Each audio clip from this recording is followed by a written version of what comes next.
Ndongeye ngo ikaze mu biganiro byacu n'inkuru tukugezaho buri munsi, zaba imyidagaduro, politike, ubukungu n'izindi. Gusa nkwibutsa ko bwa mbere wakanze mu ijambo ritukura ryanditsemo subscribe, ari nabwo bwa mbere wari ubaye umunyamahirwe wo kujya ukurikirana ibiganiro byacu tukibishyiraho. Ubaye utarabikora, ubu niko kanya ukore subscribe, ubundi twinjirane mu kiganiro. Nge wumva kuri mikro, nitwa Pierre Romeo, imfura yabo. Itabwa muri yombi rya Kabuga Feliciani, umwe mu bantu bashakishwaga mu mateka y'u Rwanda kurusha abandi, rimaze ibyumweru bitatu mu itangazamakuru. Ariko umunsi ku wundi hahishurwa amakuru mashya mu buryo bumwe cyangwa ubundi. Ubu rero inkuru igezweho nivi muzi uburyo hayigishijwe uruhindu muri Kenya, aho FBI yamushakishije mu myaka 17 ishize, gusa n'ubu hakaba hari byinshi bitarasobanuka. Abanyamerika bahigaga Kabuga muri Kenya bakaba baravuze intambwe zose z'ibikorwa byabo byo kumuhiga. Bavuga impamvu Amerika yashakaga Kabuga cyane, ndetse banagaruka ku rupfu rwa Munuhe wari waratanze amakuru yaho Kabuga yarari, ndetse n'umwana w'imyaka 17 nawe watanze amakuru. Ubu ngubu Amerika ikaba yaramuhungishije. Ubuzima bwa Kabuga Feliciani mu bwisho bukaba bwararangiye tariki 16 Gicurasi 2020, ubwo benshi bari bagisinziriye mu rukerera rwa saa 12 n'igice. Polisi y'Ubufaransa yakoze umukwabo mu nyubako z'i Paris, aho bakekaga ko Kabuga yari atuye, ndetse akaba yari afite n'izina rishya aho yitaga Antoine Tunga. Ubushinjacyaha ndetse n'inyandiko z'iperereza byose bigaragaza ko uyu mugabo ari umuterankunga mukuru wa jenoside yakorewe Abatutsi, ndetse ko ibikorwa bye byakongeje intambara muri Kongo, akaba yaranagize uruhare mu bwicanyi bw'Abanyamerika, Abongereza n'Abanya-Nouvelle Zelande. Mu myaka irenga 20 yabashije guca muri humye inzego mpuzamahanga zamushakishaga uruhindu. Gusa nk'uko Abanyarwanda babivuga ngo amaherezo y'inzira ni mu nzu. N'ubundi byose byaje kurangira agejejwe imbere y'inkiko, aho agomba kuburanishwa n'inkiko mpuzamahanga z'umuryango w'abibumbye. Ifatwa rya Kabuga rikaba ryibutsa benshi ibindi bikorwa bikomeye byabayeho mu myaka myinshi ishize, aho kuryoza abantu ibyo bakoze byagize uruhare rukomeye mu isi ya none, abantu bagahanirwa ibyaha byabo. Operation Finale yo mu mwaka w'1960 yibukwa na benshi, ubwo urwego rw'ubutasi muri Israel Mossad rwahigaga bukware Adolf Eichmann, ufatwa nk'umuntu wari ku isonga mu mugambi w'Abanazi, waje gufatirwa ku mihanda y'i Buenos Aires, aho ni muri Argentine, akagezwa imbere y'ubutabera i Yerusalemu. Yego rwose biragoye kumva uburyo mu myaka ya za 2000 umuntu nka Kabuga yashoboye guca muri humye inzego zikomeye z'iperereza muri Amerika, arizo FBI ndetse na CIA.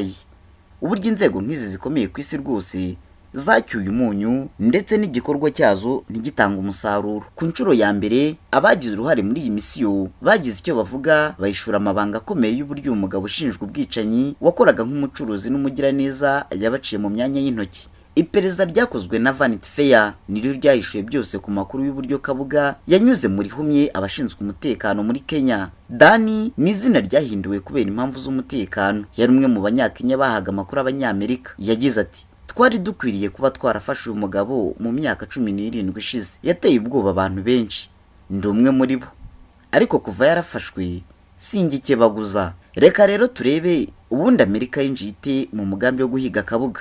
Mu mwaka w'1994 Felicien Kabuga yari umwe mu bantu bakize mu Rwanda, ndetse yari umuntu wa hafi cyane n'inshuti ya Juvenal Habyarimana, dore ko bari baranashyingiranye. Ubushinjacyaha busobanura ko usibye kuba ari we muterankunga mukuru wa RTRM, yanaguze imihoro yifashishijwe mu kwica Abatutsi.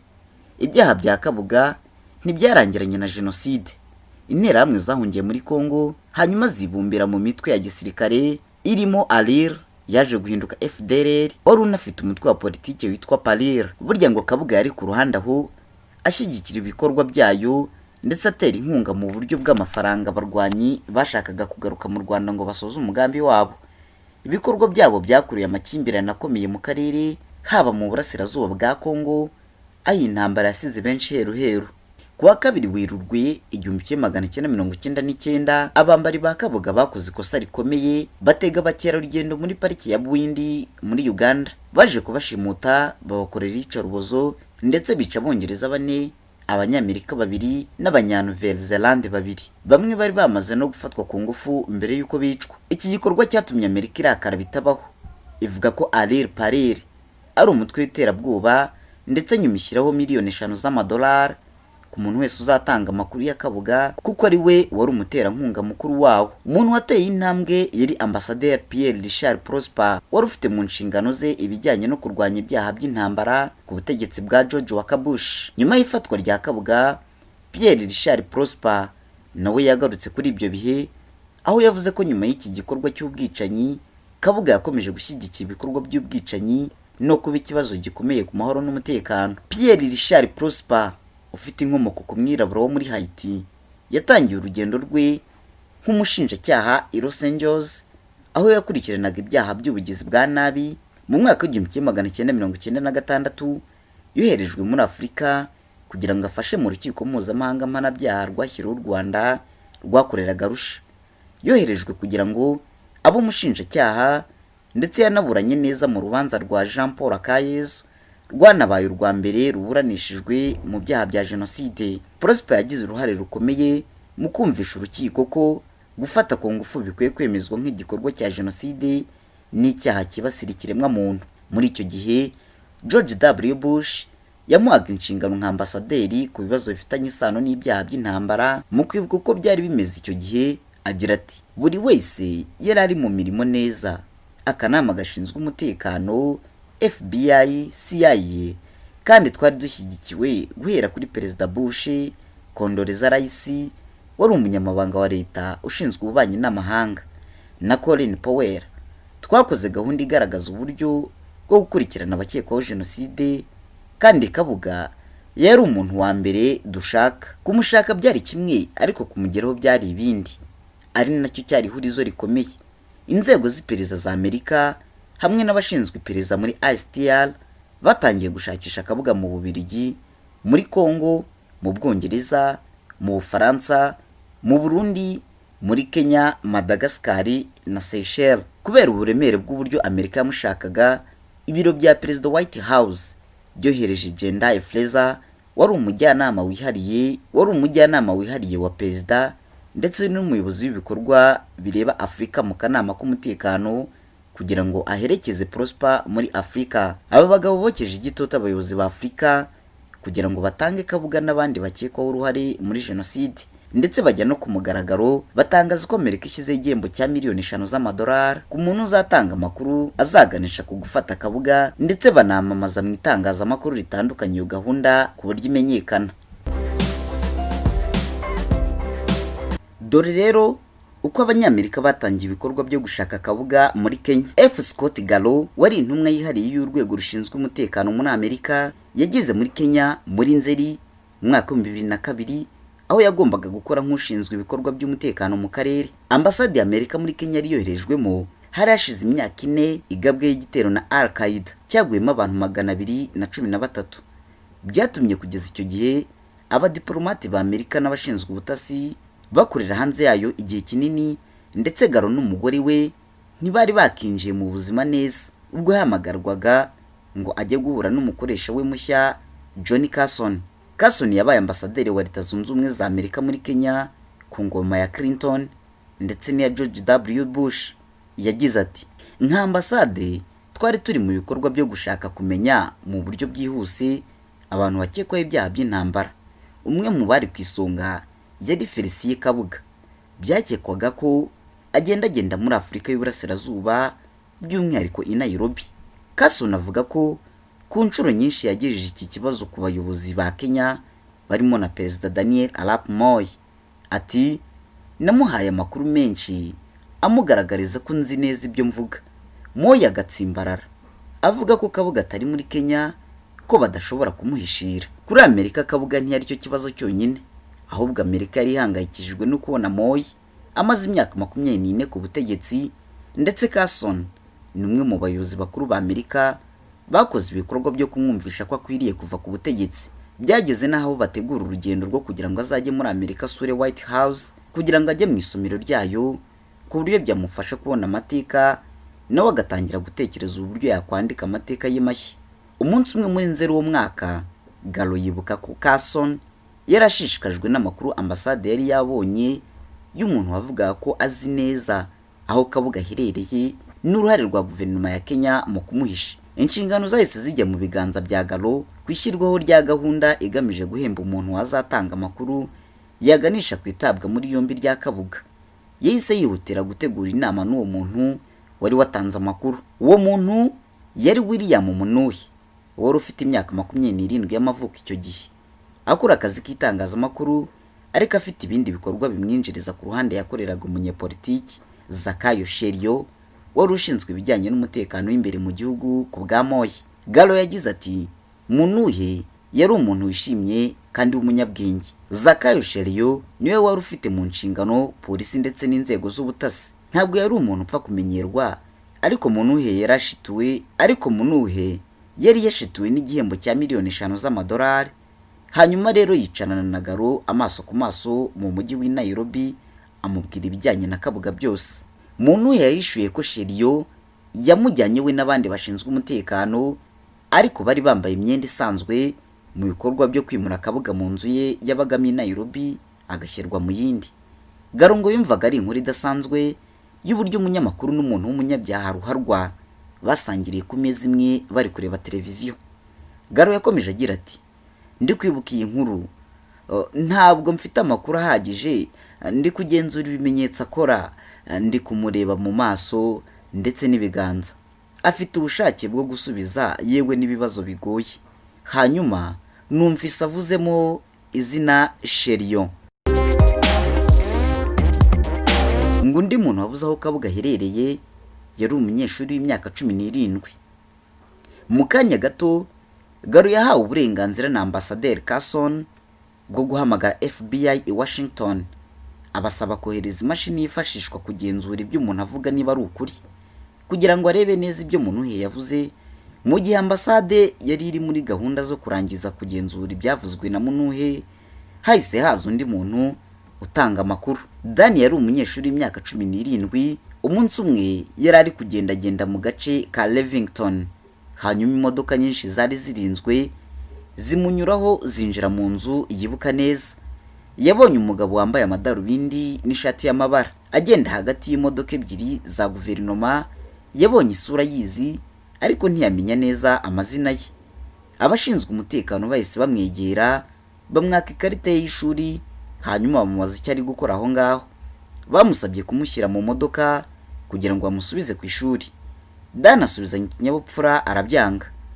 Mu ijwi rye yagize ati, sinzi ikintu cyanjemo ko nagenda ubutagaruka.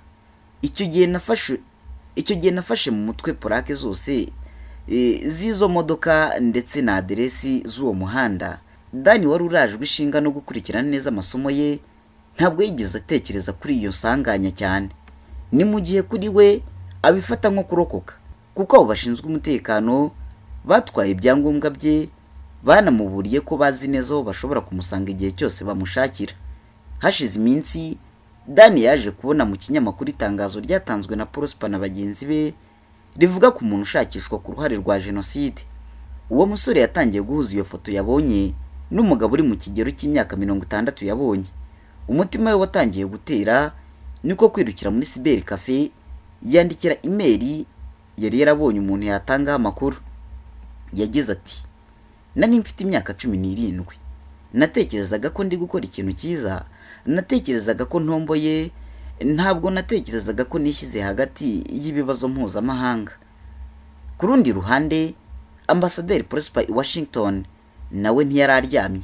Ati, twahuraga intambwe inyuma ye, twashoboraga kubona amakuru y'inzu Kabuga abamo, hanyuma nyuma tukaza gushiduka yagiye. Yewe yahoraga burirwa. Mu buhamya bwe yerekanye email ya Dani itanga amakuru kuri Kabuga, niko guhita ahamagara Galo amumenyesha. Umukozi wa FBI icyo gihe yari mu rugendo ajyanye muri Kenya imashini ya polygraph igenzura ukuri kw'ibyo umuntu avuga. Isuzuma ryo kureba ukuri ku makuru yatanzwe ryakorewe mu nyubako zakoreragamo ambasade hafi ya pariki ya Nairobi. Garo na Prosper bavuze ko batunguwe n'ibisubizo. FBI yanzura ko Dani na William Munuhi ibyo bavugaga kwari ukuri, iza no gutahura ko Moi amaze igihe kinini abeshya abayobozi bo hejuru bo muri Leta Zunze Ubumwe za Amerika. Garo akaba yaragize ati, ikintu cyari kimpangayikishije icyo gihe nuko Sheriyo agenzura polisi ya Kenya, ndetse namenye ko William na Dani bari gukorana natwe baraza kuba bari mu bibazo. Yagishije inama Prosper kuri telefoni na Ambassadeur Carson. William Benlink wari umuyobozi wungirije muri ambasade, Paul A. Hayes Jr. wakoreraga FBI ashinzwe ibijyanye n'amategeko ndetse n'ubutasi. Iri tsinda ryashyizeho amabwiriza ajyanye n'umutekano, harimo ko garagomba buri gihe kujya yimura aba batangabuhamya aho batuye buri minsi 3. Munuhe na Dani batari basanzwe baziranye bahawe telefone bazajya bavuganiraho n'abanyamerika. Bari biteze ko bazahabwa igihembo mu gihe amakuru batanze yababyaye umusaruro. Ibikorwa byo guta muri yombi Kabuga muri Kenya byatangiye gushyuha umunsi ku munsi. Kuwa 28 Ugushyingo umwaka wa 2002, abantu bakorana na Al-Qaeda baturikije igisasu kuri hoteli yitwa Paradise hafi ya Mombasa, abantu 13 bahasiga ubuzima. Mbere y'icyumweru, Moi yari yakiriwe muri White House. Perezida Bush amwakira neza cyane ndetse anamurata ibigwi. Muri ambasade muri Kenya ho akazi kari gatangiye kuba kenshi, kuko hahise hakorwa iperereza kuri icyo gitero, no mu gihe hari hakomeje iperereza ku bijyanye n'abajenosideri. Dore rero uko wamutangabuhamya Munuhe yaje gushimutwa. Hashize ibyumweru biki, Munuhe yaburiwe irengero. Aho yongeye kubonekera ahamagara Garo amuha amakuru atari meza. Yamubwiye ko yashimuswe ari mu ijoro, akuwe ku muhanda agashyirwa mu modoka akajyanwa ahantu, agakubitwa bikomeye, ndetse akanihanangirizwa ko akwiye guhagarika kuvugana n'abanyamerika, ndetse ko ubutaha bizaba bibi. Garo avuga ko abo bantu bari abantu William azi ko bakorera Sheriyo, ndetse banafashaga Kabuga kugenda hirya no hino muri Kenya. Munuhe ntabwo yari we wenyine wari mu byago. Dani ati, polisi ya Kenya yarambonye, barampamagara banshyira ahantu mu nzu iminsi myinshi. Natekereje ko bagiye kunyica, barankubise bashaka kumenya icyo ambasade ya Amerika izi, bashaka kumenya umubare w'abantu bari gukora kuri dosiye ya Kabuga, ndetse ni bande, ahubwo batuye he. Dani yababwiye ko ambasade ya Amerika ifite kasete ye avuga ko yabonye aho Kabuga aherereye, ndetse ko izashyira mu itangazamakuru mu gihe baramutse bamwishe. Ati, nagombaga kuvuga ibishoboka byose kugira ngo bandeke. Muri Mutarama mu mwaka wa 2003, nyuma y'uko Munuhe ahohotewe, Garo yahuye nawe, amubona yarangiritse mu maso, afite ibisebe n'inkovu. Ikintu cyatunguye izi ntasi za Amerika ngo nuko yari agishishikajwe no kuba Kabuga yafatwa kugira ngo yibonere cya gihembo cy'amadolari miliyoni 5 za Leta Zunze Ubumwe za Amerika. William Munuhe yasobanuye ko abakozi ba Sheriyo bamenye ibijyanye n'igihembo cy'amafaranga, ndetse ko bashaka nabo kuyaryaho. Ni ibintu byatunguye Garo, uburyo abantu bari baherutse gushimuta Munuhe none bakaba bashaka kumwiyungaho. Gusa nanone ntabwo abanyamerika batunguye cyane, kuko bari bazi neza gahunda y'abanyakenya kuri Kabuga. Gusa bemera ko bashyiraho igihembo mu gihe ibintu byaba bigenze neza. Gahunda yari yoroshye. Abo bantu ba Sheriyo bagombaga kuzajyana Kabuga mu rugo rwa Munuhe kumusura, hanyuma yahagera Munuhe agahamagara ambasade ya Amerika igahita ihagera igata Kabuga muri yombi. Garo yagize ati, naratekereje nti ubu tugiye gufata uyu mugabo, ni umuntu wazengurutse ibihugu byose nta gutabwa muri yombi ndetse nta no guhanwa. Twaratekereje tuti, mwana, ibi bintu nitubigeraho bizaba ari nk'igitego dutsinze kuri buri wese. Garo hamwe n'abandi bashinzwe umutekano bakoranye n'intumwa yihariye mu by'umutekano Hayes n'umwungiriza we, bakora itsinda rigamije guta muri yombi Kabuga. Ni nkaho ibintu byose byari bibiri mu murongo, kuko hari abantu babiri batanze amakuru yizewe batakibigiramo uruhare bonyine, ahubwo na raporo zitandukanye z'ubutasi zagaragazaga ko Kabuga yakomeje ubucuruzi bwe, ndetse afatanyije n'umuntu wa hafi wa Perezida Moi. Prosper yagize ati, amafaranga menshi yaracicikanaga hagati y'umuntu ushakishwa cyane ku isi n'umuryango wa Moi, ndetse n'abayobozi bo mu nzego zo hejuru bashinzwe umutekano muri Kenya. Mu nama ya nyuma yiga kuri uyu mugambi, umwe mu bayobozi b'Amerika yavuze ko yategetswe kumenyesha bagenzi babo ba Kenya iby'iki gikorwa cyo guta muri yombi Kabuga. Garongo yaratunguwe ndetse yinginga uwo muntu ngo ntamenyeshe abanyakenya, cyangwa se ngo nubwo hagera ababimenya bakaba batari abantu ba hafi ba Sheriyo. Garo yavuze mu nama afite icyizere ko abanyakenya bazahera mu rungabangabo kugeza Kabuga afashwe. Prosper ku ruhande rwe yibuka ko yibutsaga Ambasaderi Carson ko ibinyuranye n'ibyo byazavamo urupfu, ari nabyo byaje kurangira koko havuyemo urupfu rwa wa munyamakuru w'umutangabuhamya William Munuhi. Dore nguko byagenze. Mu kwanga ko yabonwa n'inzego z'umutekano za Kenya, Garo na Munuhi bagiranye inama yabanjije iki gikorwa yabereye ahantu muri parikingi i Nairobi. Garo yaramubwiye ati, ufite nimero yanjye, igihe Kabuga arabagezi wawe mu nzu uzampamagara tuze tuhite tumufata. Namuhaye andi mahirwe kubivamo, ariko avuga ko yashakaga kubikora. Yibuka Munuhi amubwira ko yaza gutegereza ikimenyetso cyo gutangira mu masaha 24 kugera ku masaha 48. Kuri ambasade, ikipe yo kumuta muri yombi yari iryamiye amajanja. Prosper nawe yagenzuriraga hafi ibyabaga byose aho yari yicariye mu biro bye i Washington. Umunsi umwe waririnze n'undi urarangira, nta makuru ya Munuhi bigeze bakira.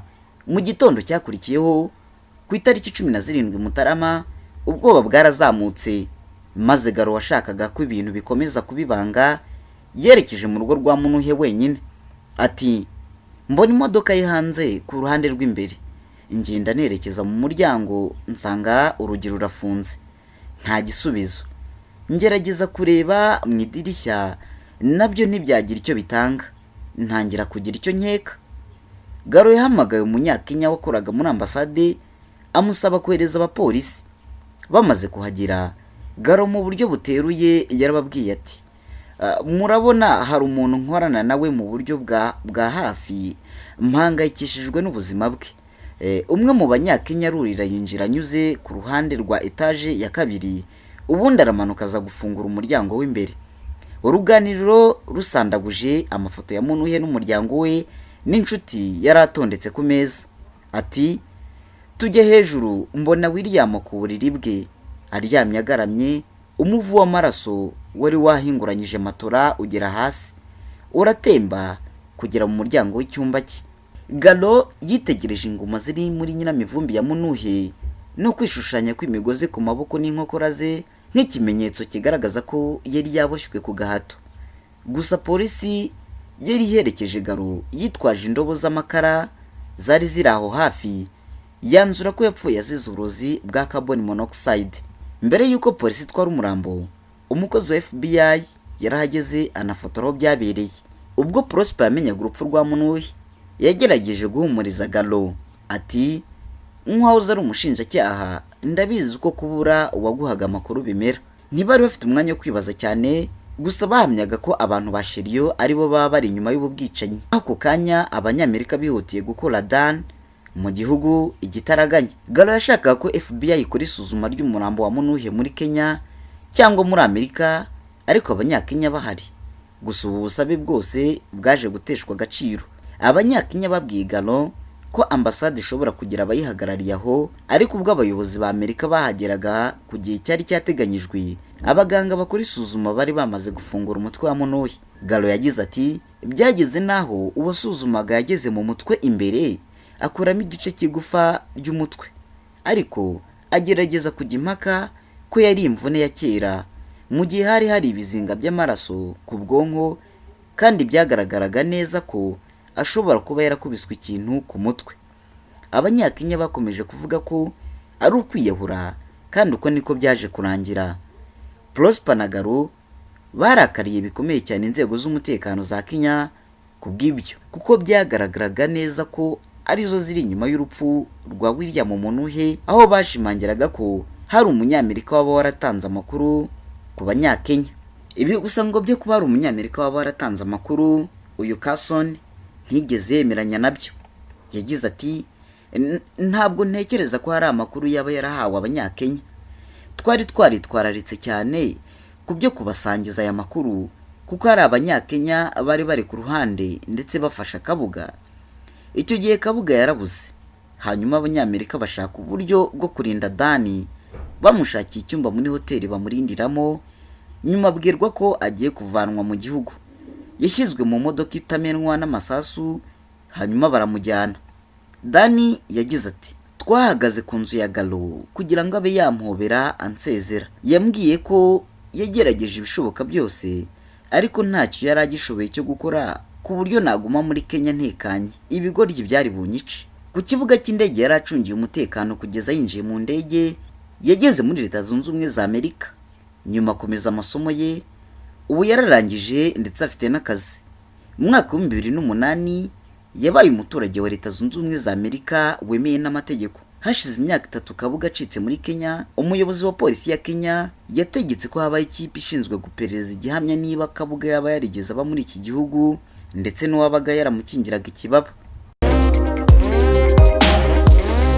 Hashingiwe kuri raporo yabonywe na Vanity Fair, imyanzuro ivugamo Zakayo Shiriyo mu bikorwa byo gukingira ikibaba abanyabyaha, ivuga ko urwego rw'igihugu rw'iperereza rwakurikiranaga iki kibazo mu bwitonzi kuko bemeraga ko ari ikirego kirimo n'abantu bakomeye. Bategetse ko kugenzura Shiriyo bigomba kwiyungira kuko bishoboka cyane ko yaba yarafite amabanga menshi ajyanye na Kabuga Felicien. Vanity Fair yagerageje kuvugisha Shiriyo abajijwe ibijyanye n'inyandiko zimuhuza na Kabuga, avuga ko nta nimwe ndetse abigaragaza nk'ibidafite agaciro. Naho abajijwe ku bijyanye n'urupfu rwa William Munuhi ngo yahise akupa telefone. Ibyo nibyo twe twabateguriye muri iyi nkuru. Mwiyumviye uburyo ibigo by'ubutasi bikomeye ku isi CIA na FBI nabyo byananiwe gufata Kabuga ndetse akabaca mu myanya y'intoki. Ngusaba gukora subscribe kugira ngo utazajya ucikwa n'inkuru zacu. Kuri mikro wumvaga Pierre Romeo, imfura yabo.